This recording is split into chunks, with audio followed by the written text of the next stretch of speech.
So I'm asking Diane to tell you guys what we did on Thursday, but also we're getting it on film here. So on Thursday, your hip, well, guys, explain what's been going on with your hip. Well, it feels like somebody's stabbing me right here in the hip. Extremely painful. It'll actually feel like it catches and I want to fall. So I mentioned it and I was doing the kicking thing.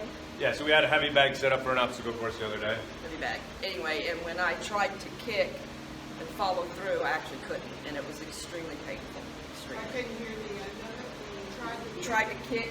She could barely reach the bottom of the heavy bag, so she could barely get her hip up high enough to hit the bottom of the heavy bag, and when she did, it hurt. Very bad. Good, working some hip rotation. And so then we did a 2-minute shoulder drill, and she went to kick the bag, and she kicked close to the top of the bag with ease and no pain. I kicked the bag's butt. Yeah. And since Thursday, I have had 0 pain in the hip, and that's the first time in probably about 5 months. Yeah, which is good. Less, Well, and you've also been doing the drills too, because I said Yes. what I told you that day was that might only last 5 minutes. Right. It might last longer, but the more you found an exercise that works for that, and the more you do it, yeah, the more it'll stick. Yes, and it's sticking. So Yeah. very happy. Got my husband doing it also. So when you find the right exercise for your hip or for your knee, it can give you instant relief.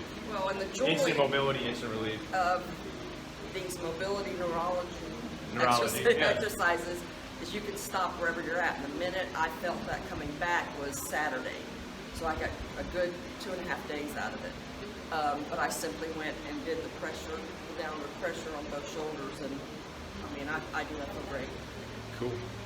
Thank you. Jody's here doing some squats with a kettlebell, but also she was just telling me how her hip was bothering her, and we just did a simple neurology exercise on her shoulder, and her hip has much improved range of motion. And so tell everybody how you thought about your hip before that exercise. Well, I could never get out of my left hip what I can do with my right hip. Like, can't kick as high, can't do anything the same. And so after you did whatever you did, 1 2-minute little simple exercise. Yes. Again, when you find the right exercise, yeah, it works. I actually could kick as high on that bag as I could with my right hip. Yeah. And I'm doing squats, which is also something I couldn't do before. Yeah, so I'm going to say you lifted your leg. Am I accurate? And you correct me. Like you have your leg a couple feet higher than you were. Yes, absolutely. Yeah. So. And it only took, a minute of that exercise? Yeah, exactly. It's pretty amazing. All right, cool. Thank you. You're welcome. Thank you. For both Diane and Jody, their hip abduction was dysfunctional, meaning they were not able to do this or do this well without hurting. The fix that worked for them was working opposing joints, which if you look at how we walk, things are left, right, hip, shoulder, elbow, knee. So opposing joints, opposing actions. So tying into that kinetic chain to help with hip abduction. So they did something, their fix and their rehab was something along the lines of shoulder adduction. So if they had trouble with their right hip going out, we're going to work our left shoulder going in.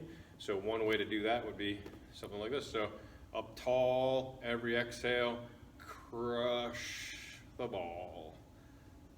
Crush the ball. And I had them do that for 5 good repetitions.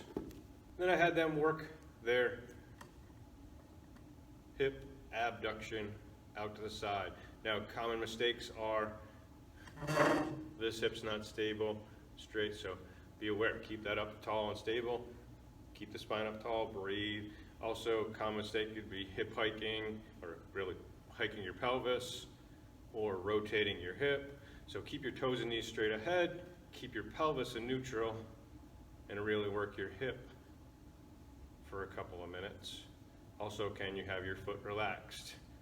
Can you do this without cramping up your back or cramping up your foot? Hope that helps. Of course, if you were in front of me, we would definitely be looking at the whole body to really determine what exactly is going on with you and what it would be best for you. If you would like to work with me, give me a call or send me a text, 863-845-0609. See you soon.